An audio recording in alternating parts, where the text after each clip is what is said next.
at 3 in the morning on February 2nd, 1502. A chilling cry echoed through the stone halls of Ferrara's Este castle. It was not the cry of fear nor of pain. It was something far more unsettling. Guards lowered their eyes, courtiers shifted nervously, and ambassadors exchanged knowing looks. Everyone understood that what they were hearing was not simple passion, but the most scandalous ritual of power in Renaissance Europe. On this night, the consummation of Lucrezia Borgia's marriage would be no private affair. It was a performance, an act repeated 3 times before dawn, each moment recorded, each sigh carrying the weight of dynasties. This was not about love. It was about survival, politics, and dominance.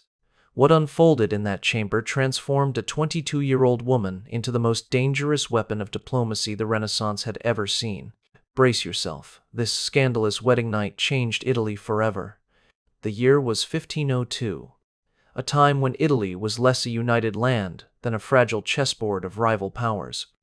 Kingdoms rose and fell not only by war, but by marriage, by alliances written in silk and sealed in candlelit chambers.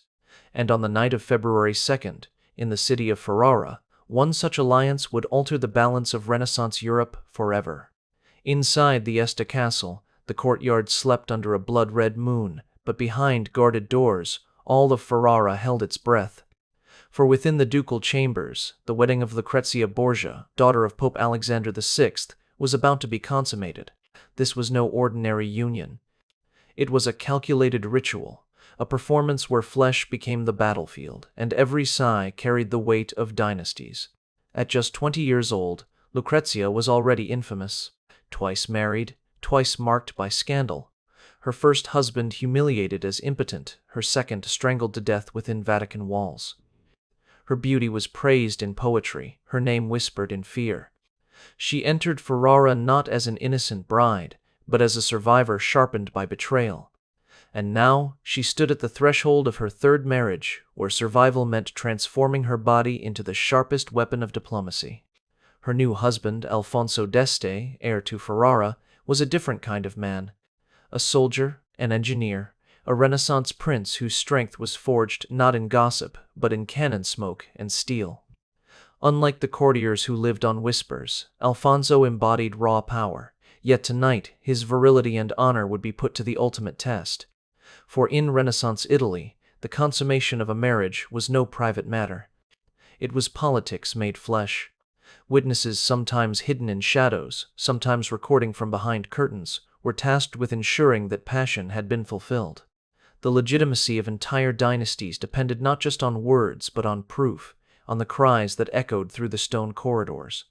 The chosen night was no coincidence. February 2nd was the feast of the purification of the Virgin, a holy day where sanctity and sexuality collided. By staging their consummation on this night, the Este and Borgia families bound the carnal with the divine, ensuring that this act was not only physical but sacred sanctified politics disguised as intimacy. But what set this night apart, what turned it into legend whispered across Europe, was not one act of consummation. It was 3. 3 times, before the break of dawn, the young bride and groom would enact their ritual under the watchful silence of hidden eyes. 3 acts that would echo far beyond the chamber walls, shaping treaties, alliances, and even wars.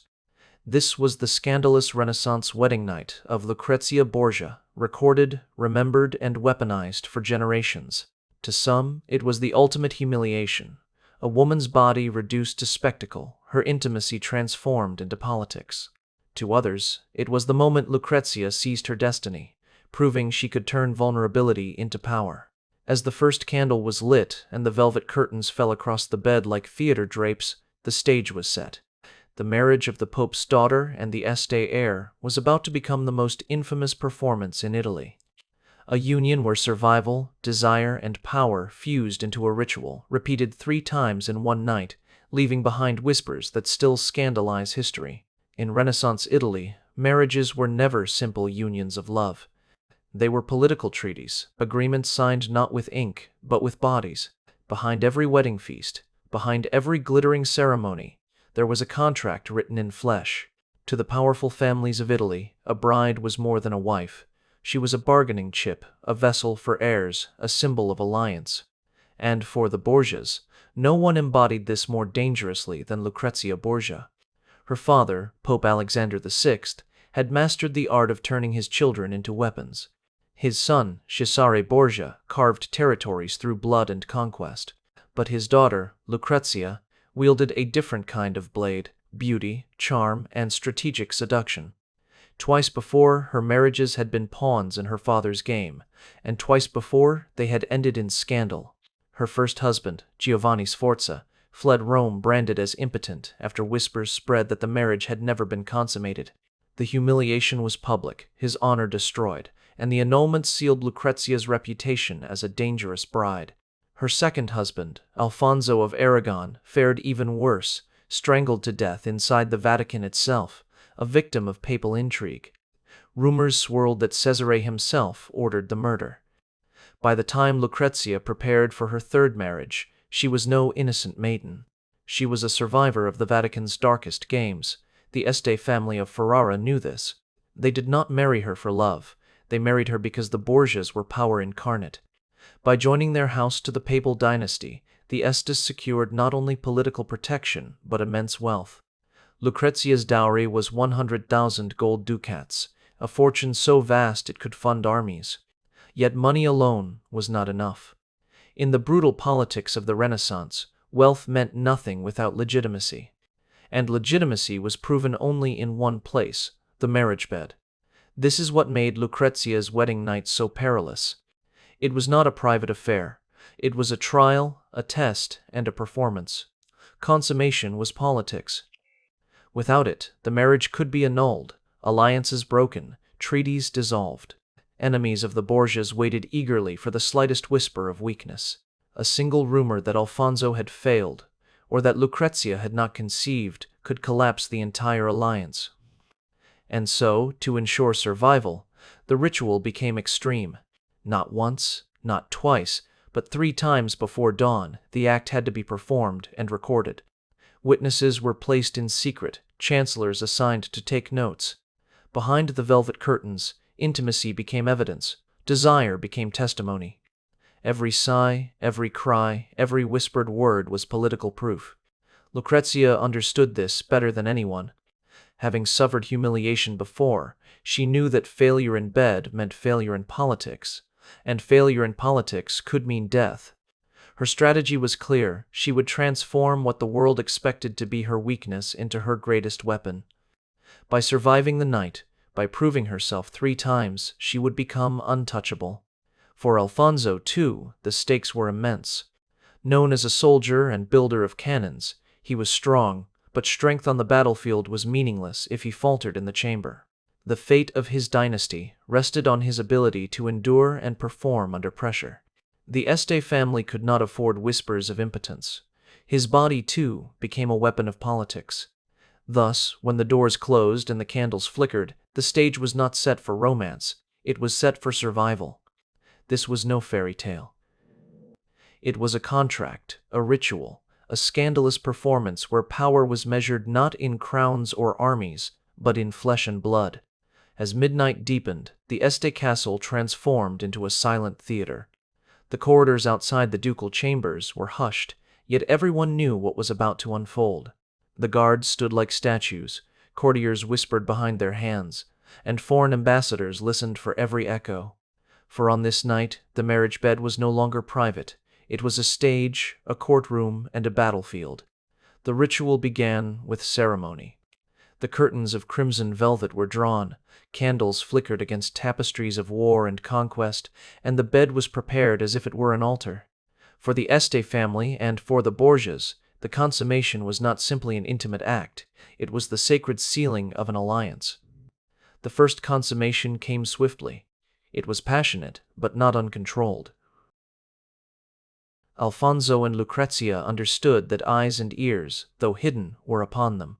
The whispers that carried down the hall were not dismissed as gossip. They were evidence. To hear the Pope's daughter cry out was to confirm that the act had begun. For the Este chancellor stationed in secret, it was the first line of testimony, proof that the marriage had been fulfilled. But in the Renaissance, once was not enough. The danger of annulment haunted every noble family. Enemies would whisper that a single consummation might have been staged, or that weakness had crept in afterward. To prevent doubt, to silence critics, the act was repeated. The second consummation took place in the stillness of the night. It was slower, more deliberate, less about passion, more about performance. Every movement became part of the ritual, every sound a signal meant for the political record. To the outsiders waiting in corridors, it was a strange invasion, but to the court of Ferrara, it was duty. The bedroom had become an extension of the treaty hall. This second act confirmed that the union was not an illusion, but a reality. Yet even that was not enough. The Este family demanded complete assurance. And so came the third and final consummation, the one that would be remembered for centuries. By dawn, both bride and groom had proven themselves not once, but 3 times. Alfonso's endurance was no longer in question. Lucrezia's reputation as a survivor of scandal had turned into something more dangerous. She was now a woman who could weaponize her body as proof of power. The symbolism of 3 carried weight. It was not just repetition, it was ritual. In Catholic tradition, 3 was the number of sanctity, of binding perfection. To consummate 3 times was to create a trinity of proof, carnal, political, and divine. What happened in that chamber was not mere intimacy, it was the creation of a dynasty. By the time dawn broke over Ferrara, the scandalous whispers had already begun to spread. Diplomats who had lingered in the castle corridors reported back to their masters. Scribal notes were locked into archives, to be used as weapons should politics demand it. The marriage of Lucrezia Borgia and Alfonso d'Este was no longer just gossip. It was documented, irrefutable evidence that an alliance had been sealed in flesh. This was the night that transformed the bed into a battlefield, the bride into a weapon, and the act of love into a ritual of survival. 3 consummations, 1 night, and a scandal that would echo across Renaissance Europe. When dawn broke on February 3, 1502, Ferrara was no longer the same. The night's ritual had ended. The candles burned low, but the echoes of that scandalous consummation repeated 3 times still lingered in the castle corridors. What had begun as an intimate performance between bride and groom had become a political earthquake, shaking the balance of Renaissance Italy. For Lucrezia Borgia, the transformation was immediate. Once branded as a pawn, dismissed as a daughter of corruption, she emerged from that chamber as a force. The consummation, documented, witnessed, and repeated 3 times, silenced her critics. No longer could rivals whisper of impotence, annulments, or weakness. She was now indispensable, her survival tied directly to the survival of the Este dynasty. Killing her or dishonoring her would mean destabilizing Ferrara itself. For the first time in her life, Lucrezia was untouchable. Alfonso d'Este, too, had passed his trial. His endurance had not only secured his marriage, but his dynasty's future. Where other noble heirs had faltered, mocked by annulments or broken reputations, Alfonso triumphed. His virility was no longer rumor. It was fact, sealed in the very records kept by the Este court. He had proven himself both as a warrior in battle and as a man of resilience in bed. From that moment forward, his claim to power in Ferrara was unquestionable. But triumph for one often meant danger for another. In this case, the silent rival watching from the shadows was Isabella d'Este, Alfonso's sister-in-law and one of the most influential women of the Renaissance. Isabella had long ruled Ferrara's court life with elegance and dominance, her wit and presence unmatched. Yet Lucrezia's arrival threatened that supremacy. The Chancellor Isabella had placed as a spy in the bridal chamber, delivered her the details she craved. But the report was not what she hoped. Instead of failure, she was forced to confront Lucrezia's success. Rather than collapsing under pressure, the Borgia bride had turned the night into triumph. For Isabella, this was humiliation. The game of power in Ferrara's court had changed, and a new rival had emerged. Whispers soon turned into a silent war. Lucrezia and Isabella fought not with armies but with influence. Every gesture at court became loaded with meaning. A glance, a word, a smile could shift alliances. The 2 women wove webs of loyalty and rivalry, turning Ferrara's palace into a battlefield of psychology and subtlety. For Isabella, it was a bitter struggle to maintain her dominance. For Lucrezia, it was survival refined into strategy. Beyond Ferrara, the marriage altered Italy's fragile balance. The Este Borgia alliance created a new axis of power that neither France, Spain, nor rival duchies could ignore. Treaties were redrawn, alliances reconsidered, and enemies silenced. The Borgias had embedded themselves into Ferrara's destiny, and the Estes had secured the most powerful bride in Europe. Yet the scandal of that night never faded. Even as politics stabilized, the whispers continued. 3 times in one night, witnessed, recorded, sanctified. What should have been private became legendary. The act of consummation had been transformed into a public spectacle, and the scandal ensured that Lucrezia Borgia's name would echo through history. But this was only the beginning. What awaited in the years to come, tragedy, betrayal, and affairs, would prove that Lucrezia was not merely a survivor. She was a strategist, a woman capable of turning the very weapons used against her into instruments of power. The wedding night was not an ending. It was the foundation of an empire built on scandal. The night of February 2nd, 1502 was more than a scandal. It was the beginning of a transformation. For centuries, chroniclers obsessed over the details, the candles, the crimson curtains, the whispered confirmations that the act had been consummated 3 times in one night. But the true legacy of that ritual was not the gossip it created. It was the power it gave to Lucrezia Borgia. From that moment onward, she was no longer a pawn of papal intrigue. She was a survivor who had learned to turn scandal into strength. Within Ferrara, her position became unshakable. Each pregnancy, each child she bore, was living proof that the marriage had been legitimized beyond question. The dynasty's survival depended on her survival. And in Renaissance Italy, that made her untouchable. Yet power is never without rivals. The greatest of these was Isabella d'Este, the elegant and ruthless star of court life. For Isabella, Lucrezia's triumph was an insult that could not be ignored. Their rivalry would ignite a subtle but vicious war for influence that haunted Ferrara for decades. Lucrezia, however, had mastered a new form of survival sexual diplomacy. Her most daring move came when she entered into a secret affair with Francesco Gonzaga, Isabella's own husband. It was a decision that blended passion with strategy. To outsiders, it was betrayal. To Lucrezia, it was protection, a way to secure another line of power against her enemies. Letters discovered centuries later reveal both tenderness and calculation, proving that Lucrezia knew how to balance desire with survival. Her ability to weave networks of loyalty through intimacy was revolutionary.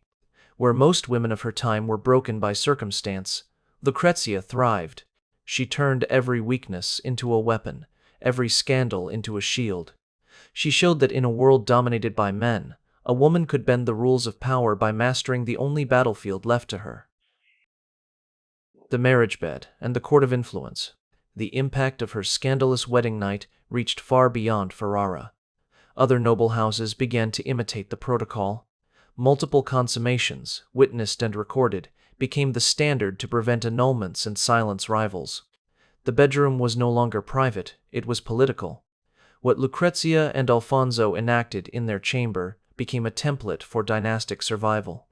In her later years, Lucrezia evolved from scandalous bride into respected duchess. She ruled Ferrara with dignity, balancing motherhood, governance, and her hidden strategies. To many, she remained a figure of suspicion, forever tied to the Borgia name. Yet to others, she was a symbol of resilience, a woman who refused to be destroyed by the very system designed to use her. Her story is not a fairy tale. It is a warning, a revelation of how sex, power, and politics intertwined in the Renaissance. It shows us that scandal was not weakness. It was survival, and survival could become dominance. So when we remember the night Lucrezia Borgia consummated her marriage 3 times in one night, we are not just recalling a scandal. We are witnessing the moment a pawn became a queen, a survivor became a strategist, and a bride became a legend. If this glimpse into history's forbidden chambers unsettled you, imagine the secrets still hidden in Europe's archives. Give this video a like if you want us to keep unearthing the scandalous protocols that reshaped empires. In the comments, tell us which queen, duchess, or courtesan you want us to expose next. The name most mentioned will star in our next investigation. And don't forget to subscribe and ring the bell, because these truths are only revealed to those who dare join our brotherhood of hidden history.